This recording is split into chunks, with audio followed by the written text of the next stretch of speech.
Hello साथियों, कैसे हो। मैं आपका भाई गौरव अपने यूट्यूब चैनल पर आपका हार्दिक स्वागत करता हूं। आप लोग अच्छे होंगे। तो आज का जो हमारा टॉपिक है वो है नया चैप्टर है क्लास 11th का अध्याय 2, जिसका नाम है संबंध एवं फलन, यानी कि रिलेशन एंड फंक्शन। इसका लेक्चर नंबर 1 है। आज हम सीखेंगे संबंध फलन के बारे में। इस चैप्टर के बारे में हम देखेंगे कि क्या क्या हमें इस चैप्टर में पढ़ना है। तो सबसे पहले हम इसको स्टार्ट करने से पहले हमें पहला चैप्टर पता होना चाहिए, जो कि है समुच्चय। इससे जो पहला चैप्टर है वो दोनों, ये वाला चैप्टर और इससे पहले वाला चैप्टर यानी कि समुच्चय, एक दूसरे से लिंक है। जब तक वो वाला समझ में नहीं आएगा चैप्टर समुच्चय, तब तक हम संबंध एवं फलन को नहीं समझ पाएंगे।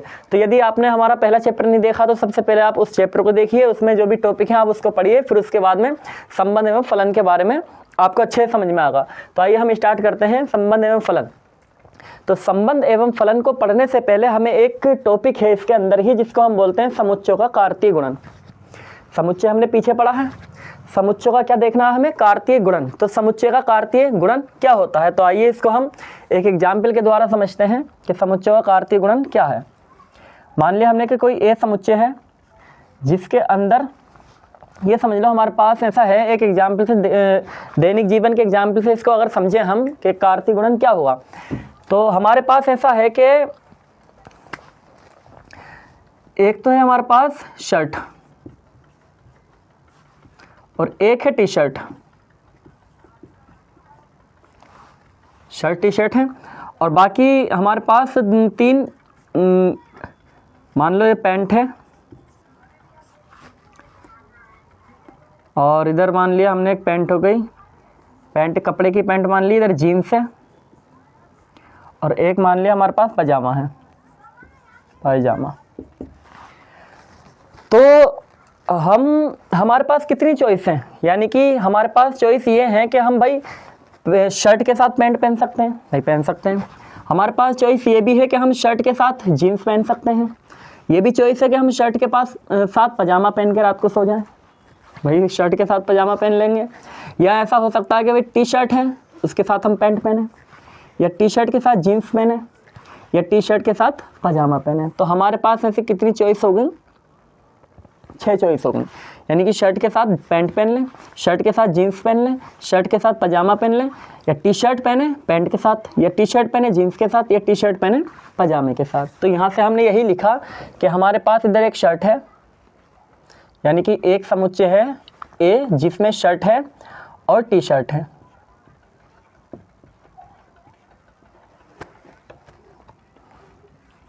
और एक समुच्चय है बी हमारे पास जिसमें पैंट है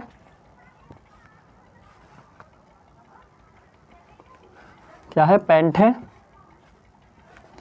और एक जीन्स है और पजामा है, पायजामा होता, पायजामा पजामा है। ठीक, बाकी हमें इससे कोई मतलब नहीं, जो भी है। अब ये इतना हो गया हमारे पास। अब हमारे पास क्या क्या चॉइस हैं, हम उसको देखते हैं कि हम भाई किस किस के साथ में क्या क्या पहन सकते हैं।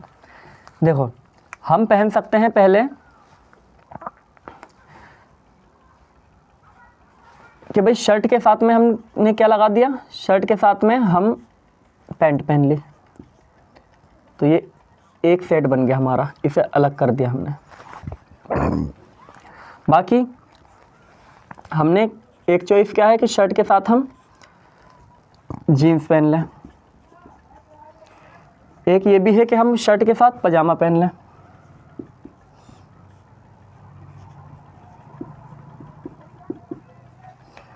अब चॉइस हमारे पास ये बची कि हम भाई टी शर्ट के साथ पैंट पहन लें, टी शर्ट के साथ पैंट पहन लें। एक कंडीशन ये है हमारे पास कि हम भाई टी शर्ट के साथ जीन्स पहन लें। दिख रहा है? ठीक, जीन्स लिखा उधर, जीन्स पहन लें। और एक कंडीशन ये बची कि हम भाई टी शर्ट के साथ में रात को पजामा पहन के सो जाएं, कि टी शर्ट के साथ में हमने क्या पहन लिया? पजामा पहन लिया। तो ये हमारे पास कितनी चॉइस हुई? 1 2 3 4 5 6 हो गई कुल मिला के। तो ये जो 6 हमने निकाली हैं, इसको एक हमने पूरे समुच्चय के अंदर बंद कर दिया। ये जो हमने 6 की 6 चॉइस है हमारी कि हम भाई टी शर्ट के साथ क्या पहने, इसके साथ क्या पहने, उसके साथ क्या पहने, ऐसे करके कुल हमारे पास 6 निकली। इससे अलग कुछ नहीं होगा और इससे अलग कुछ नहीं होगा। तो ये हमारे पास 6 हैं। तो इसी चीज़ को हम यानी कि इसी को हम कार्तीय गुणन बोलते हैं। समुच्चयों का क्या बोलते हैं? कार्तीय गुणन। क्योंकि ये तो एक मैंने एग्जाम्पल वैसे लिया था कि यहाँ हो सकता है कि संख्या हो, इधर ABCD भी हो सकती है, कुछ भी हो सकता है कि मतलब किसका किसके साथ में कि गुणा मतलब कार्तीय गुणन का मतलब है कि इस चीज़ को इसके साथ लगाओ, फिर उस चीज़ को उसके साथ, फिर उस चीज़ को इसके साथ, ऐसे लगाते लगाते जितने भी पैटर्न बने वो हमारा कहलाता है कार्तीय गुणन। तो कार्तीय गुणन को हम दर्शाते हैं A क्रॉस B से। यह है गुणा। कार्तीय गुणन को इस प्रकार से गुणा के चिन्ह से दर्शाएंगे हम। तो किसका हमने कार्तीय गुणन निकाला? A और B का। तो इसलिए लगा दिया A क्रॉस B या A गुणा B। ठीक, तो ये हमारे पास आया कार्तीय गुणन। अच्छा, यहाँ क्रम का ध्यान जरूर रखना है। यहाँ पर क्या लिखा? A cross B, A cross B।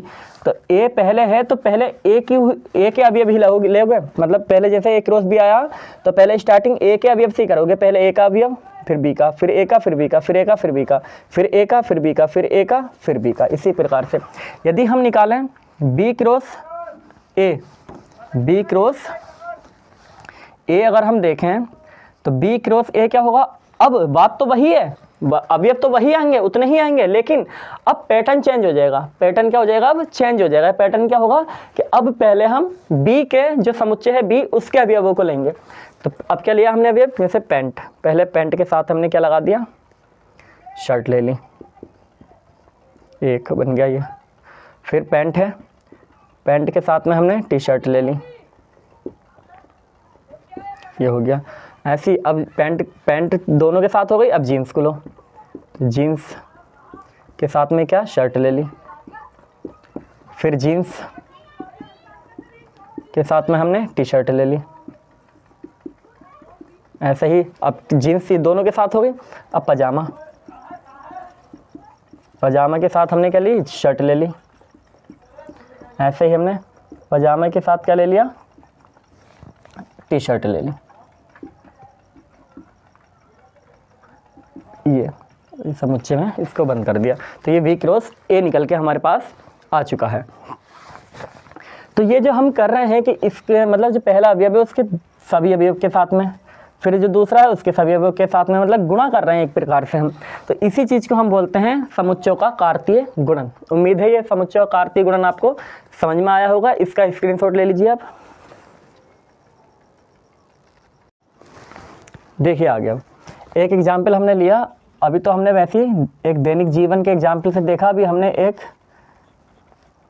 Example ये लिया कि एक अवयव A है जिसके अंदर हैं 1 2 3 ये एलिमेंट्स हैं, और एक अवयव है B जिसके अंदर हैं 2 एलिमेंट 2 5, ये ले लिया हमने। या कुछ और ले लो, A भी ले लो, A V ले लिया। इसका हमें क्या बताना है? कार्तीय गुणन बताना है, कार्तीय गुणन बताना है। तो क्या करेंगे? क्या निकालना हमें? A क्रॉस B निकालना है, कार्तीय गुणन ये निकालना है। और एक बार हमें ये भी निकालना है, B क्रॉस A भी निकालना है, ये भी निकालो। तो हम सबसे पहले निकालना है A क्रॉस B। तो A क्रॉस B का मतलब ये है कि पहले A वाले B के साथ होगी। तो पहले A इस एक की दोनों के साथ ले लो, एक को 1 A, अगला 1 B, ऐसा ही। अब 2 को इन दोनों के साथ लो, 2 A और ये 2 B, 2 कंप्लीट हो गया। तीसरे को लो, 3 A और 3 B, ये आ गया A क्रॉस B। अभी निकालना हमें B क्रॉस A। तो B क्रॉस A, देखो B क्रॉस A निकालने के लिए आगे वही अवयव, लेकिन क्या कर दो? या तो इनको ही उल्टा कर दो, भाई उल्टा तो ये है इसका इधर उल्टा, तो इसका उल्टा कर दो, या यहाँ से निकाल लो, यहाँ से इसको समुच्चय में करो, क्योंकि ये समुच्चय ही निकल के आता है। A क्रॉस B समुच्चय है तो उसकी गुणा करेंगे, समुच्चय ही निकल के आएगा। तो B क्रॉस A, पहले B वाला तो A आया ये, फिर A को 1 के साथ, अब इस A को 2 के साथ भी, और इस A को 3 के साथ भी, ऐसे अब B को 1 के साथ भी, ऐसे B को 2 के साथ भी, ऐसे B को 3 के साथ भी। तो ये निकल के आ गया। अभी भी 6 ही होंगे, बस इनको उल्टा कर दिया गया है। तो ये आया A क्रॉस B और B क्रॉस A। अब देखो यहाँ से एक चीज़ समझ में आई, ये इनका मतलब जैसे ये लिखा है ए क्रॉस बी ये बराबर नहीं होते हैं बी क्रॉस ए के। ए क्रॉस बी बराबर नहीं होगा बी क्रॉस ए के, क्योंकि इसमें देखो इसका मतलब क्या है, एक ये जो निकल के आए हैं कि 1 A 1 B 2 A 2 B 3 A 3 B, इनको हम बोलते हैं कृमित युग्म। कृमित युग्म क्या बोलते हैं इनको? कृमित युग्म, ऑर्डर्ड पेयर बोलते हैं इंग्लिश में, ऑर्डर्ड पेयर, कृमित युग्म। देखो युग्म का मतलब होता है जोड़ा, दो का जोड़ा, जैसे दो जोड़े हो गए, ये एक मतलब एक जोड़ा हो गया, दो लोग हो गए इसमें तो एक जोड़ा बन गया, तो युग्म का मतलब होता है जोड़ा। कृमित का मतलब होता है क्रम से, कृमित का मतलब है क्रम से। क्रम का मतलब ये है कि पहले एक समुच्चय के अवयव चल रहे हैं शुरू में, ये वाला ए का, ये भी ए का, ये भी ए का, ये भी ए का, ये भी ए है, ये ए का है, ये भी ए का है। इसमें देखो कृमित युग्म में बी आ गया पहले, तो देखो शुरू में सब बी वाले होंगे, बी वाले समुच्चय होंगे, समुच्चय के अवयव हैं यहाँ पर। तो क्रम का रोल ज़्यादा होता है इसमें, तो क्रम इंपॉर्टेंट है, इसलिए ये दोनों बराबर नहीं होंगे। अवयव तो बराबर होंगे, इसके अंदर जितने अवयव हैं 1 2 3 4 5 6 ही इसमें होंगे, लेकिन बराबर नहीं होंगे, क्योंकि ये ए क्रॉस बी है, ये बी क्रॉस ए है। इसमें पहले ए के चलेंगे बाद में इस बी के, इसमें पहले बी के चलेंगे बाद में ए के चलेंगे, इसलिए बराबर नहीं है। लेकिन कुछ कंडीशन में ये बराबर हो जाता है, हर कंडीशन में ये बराबर नहीं होगा, लेकिन कुछ कंडीशन ऐसी आएंगी जिसमें क्या हो जाएगा, ये बराबर हो जाएगा। वो कब बराबर हो जाएगा? ये बराबर तब होगा जब ए में भी 1 2 3 अवयव, बी में भी 1 2 3 ही होता, तब ये बराबर हो जाता। ए में भी 1 2 3 और बी में भी 1 2 3 ही होता है, मतलब जो अवयव इसमें वही अवयव सेम दूसरे में भी हो, तो ये दोनों क्या आते हैं? बराबर आते हैं, ये बिल्कुल सेम यही आता।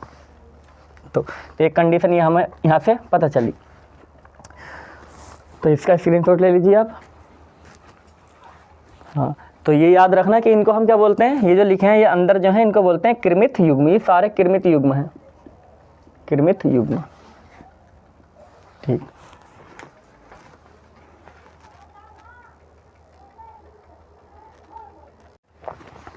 आइए एक एग्जाम्पल को देखते हैं, उससे हम कुछ चीज़ों को निकालेंगे। एक है हमारे पास ए समुच्चय है जिसमें 1 2 अवयव ये 2 हैं। एक बी समुच्चय है जिसमें है ए और बी है। अब देखो यहाँ से ए क्रॉस बी निकालो, तो ए क्रॉस बी, पहले ए वाला अवयव 1 लिया और इसके ए के साथ में, फिर ये 1 बी के साथ में, फिर ये 2 ए के साथ, फिर ये 2 बी के साथ, ये आ गया। अब एक चीज़ का याद रखना है, जैसे ये लिखा ए, ये लिखा एन ए, इसका मतलब होता है कि ए समुच्चय के अंदर अवयवों की संख्या, ए समुच्चय के अंदर अवयवों की संख्या, एन से नंबर, यानी कि ए समुच्चय के अंदर अवयवों की संख्या, ए समुच्चय के अंदर अवयवों की संख्या को बताता है। ये कहीं ये लिखा है कि एन ए, तो ये ए समुच्चय के अंदर अवयवों की संख्या है। कहीं लिखा है एन बी, तो इसका मतलब है बी समुच्चय के अंदर अवयवों की संख्या। अगर कहीं लिखा है ये ए क्रॉस बी, तो इसका मतलब है कि ए क्रॉस बी में अवयवों की संख्या। तो यहाँ पर अगर हम देखें कि एन ए कितना है, 1 मिनट,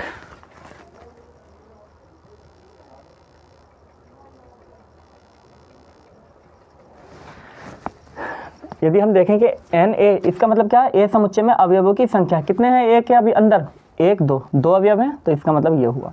ऐसे यहाँ पर अगर देखें एन बी कितना है, एन बी के अंदर, मतलब एन बी का मतलब है कि बी समुच्चय में अवयवों की संख्या, तो बी समुच्चय के अंदर अवयवों की संख्या कितनी है, 1 2, इसमें भी 2 है। और जरा देखना कि एन ए क्रॉस बी, इसका मतलब क्या है, ए क्रॉस बी में अवयवों की संख्या, ए क्रॉस बी में अवयवों की संख्या कितनी है, ए क्रॉस बी में देखो अब ये पूरा 1 माना जाएगा, कभी इसको हम पूरे को एक अवयव पढ़ेंगे अब, तो 1 2 3 4 कितने हैं, 4। यहाँ से ये पता चल गया हमें कि यदि हम क्रॉस में अवयवों की संख्या निकालते हैं, ए क्रॉस बी में अवयवों की संख्या, देखो इधर 2 इधर 2, दोनों की गुणा करोगे तो कितना आ जाएगा, 2 दूनी 4। तो कहने का मतलब कि यदि एन ए क्रॉस बी में अवयवों की संख्या निकालनी है, तो क्या करो, सिंपल, जो समुच्चय ए है उसके अवयव की गुणा कर दो समुच्चय वी में जो अवयव हैं उनकी, बाकी हमारे पास क्या निकल के आ जाएगा, ए क्रॉस बी में अवयवों की संख्या निकल के आ जाएगी। ये एक क्या है, फॉर्मूला है, निकल गया। जैसे मान के चलो यहाँ पर हमने लिखा ए समुच्चय है जिसके अंदर अवयव है 1 2 3 4, एक बी समुच्चय है जिसके अंदर अवयव है ए बी सी, यह है। इसमें बताना है कि ए क्रॉस बी में अवयवों की संख्या कितनी होगी। तो ए क्रॉस बी में अवयवों की संख्या तो क्या लिखोगे, पहले इसमें देखो एन ए कितना है, यानी कि एन ए का मतलब है ए समुच्चय के अंदर अवयवों की संख्या 1 2 3 4, कितने हैं 4। ऐसी बी समुच्चय के अंदर अवयवों की संख्या कितनी है 1 2 3 3। तो बस सिंपल क्या करो, इन दोनों को गुणा कर दो, यानी कि 4 गुणा 3, 4 तिया 12। तो ए क्रॉस बी में कितने अवयव बनेंगे 12 बनेंगे, यानी कि जैसे ये बनाते जा रहे थे ऐसे कितने बनेंगे 12 बनेंगे। तो एक ये फॉर्मूला आ गया कि यदि ए क्रॉस बी में अवयवों की संख्या निकालनी है तो डायरेक्ट ही ए के अवयव की गुणा बी के अवयवों की संख्या से कर दो, तो ए क्रॉस बी वहाँ से निकल के आ जाएगा।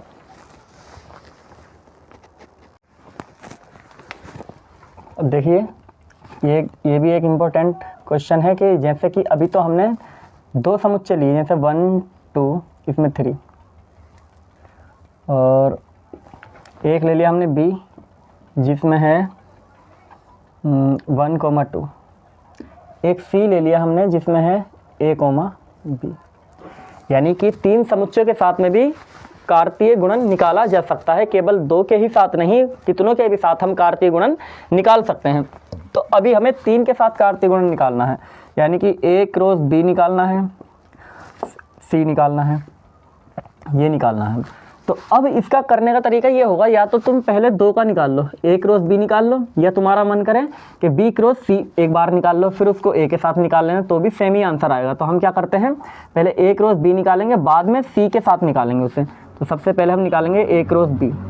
तो ए क्रॉस बी का मतलब है ए पहले आया तो ए के अवयव पहले 1, बी के साथ में निकालना है ना बी के, तो बी के साथ ये 1, फिर ये 1 और ये 2। अब 1 के साथ में दोनों हो गए, अब 2 के साथ में 2 1, ऐसे ही 2 2, 2 के साथ में दोनों हो गए, 3 के साथ 3 1, ऐसे ही 3 2, ये हो गया। तो ए क्रॉस बी ये निकल के आ गया। अभी हमें निकालना है ए क्रॉस बी, तो निकल गया, सी के साथ और निकालना है। अब देखो ए क्रॉस बी ये हो गया, ये निकाल लिया हमने। अब सी के साथ लेना है, तो अब पहले क्या है ए क्रॉस बी, तो ए क्रॉस बी के अवयव पहले लेने हैं, पहले साथ में रखने हैं सी के साथ, मतलब सी वाले को बाद में रखना, पहले इन्हें रखना। अब देखो ये एक अवयव काउंट होगा पूरा, एक अवयव, तो इसका एक अवयव क्या है, इसका एक अवयव है 1 1। अब इसको सी के साथ लेना, सी का क्या है ए, तो ये आगे निकल के ऐसे ही 1 1 बी के साथ में 1 1 बी के साथ, ऐसे ही। अब एक अवयव दोनों के साथ हो गया, अब ये वाला अवयव 1 2 ए के साथ, ऐसे ही 1 2 बी के साथ, ये दोनों में हो गया। अब ये वाला यानी कि 2 1 किसके साथ में 2 1 ए के साथ, ऐसे ही 2 1 बी के साथ, ऐसे ही बी के साथ हो गया ये 2 1। अब 2 2 ए के साथ, ऐसे ही 2 2 बी के साथ, ये हो गया 2 2 दोनों के साथ हो गया। अब 3 1 ए के साथ, ऐसे 3 1 बी के साथ, ऐसे ही 3 1 दोनों के साथ हो गया। अब 3 2 की बारी है, तो ए के साथ पहले, फिर 3 2 बी के साथ। तो ये हमारे पास ए क्रॉस बी क्रॉस सी निकल के आ गया। ऐसे ही आपको घर करना है, ये निकाल दिया हमने। अभी निकालना है आपको बी क्रॉस ए क्रॉस सी, ये निकाल सकते हैं। तो पहले क्या कर लेना, ए क्रॉस सी या बी क्रॉस ए पहले निकाल लेना, बाद में उसका कर लेना है, मतलब इसी प्रकार से होगा सेम, ठीक है। पहले 2 निकालना है, या तो ये निकाल लेना 2 पहले, या ये ए सी निकाल लेना फिर उसका साथ में कर लेना, या एक और हो सकता है ए सी बी, ये निकाल सकते हो। ये भी घर पे आपको ये दोनों करके देखना है। अब देखना इसमें अवयवों की संख्या कैसे निकालेंगे। अवयवों की संख्या का फॉर्मूला ये हो गया कि अगर ए क्रॉस बी का निकाल रहे थे तो क्या आ रहा था, एन ए के अवयवों की संख्या गुणा बी के अवयवों की संख्या। अभी सी शामिल और कर दिया इसके साथ में, सी शामिल कर दिया तो कोई बात नहीं, यहाँ सी लगा लो, तो बस यहाँ पे क्या आ जाएगा, गुणा एन सी और आ जाएगा। तो एक फॉर्मूला यहाँ से ये भी 3 अवयवों 3 समुच्चय के लिए बन चुका है। देखें एन ए में कितने अवयव हैं, 1 2 3, ए में है 3, बी में कितने हैं 2 2, सी में कितने हैं 2, गुणा करना 3 दूनी 6, 6 दूनी 12, कितने हो गए 12 टोटल।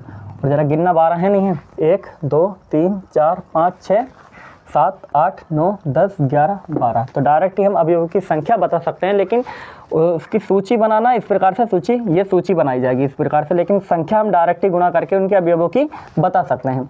तो उम्मीद है ये आपको टॉपिक समझ में आया होगा। बाकी हम मिलते हैं नेक्स्ट वीडियो में। इससे अगला जो भी हमने आज समुच्चय के बारे में कार्तीय गुणन सीख लिया, इससे कुछ सवाल हैं, हम उनके बारे में अगली नेक्स्ट वीडियो में देखेंगे। आज के लिए इतना ही।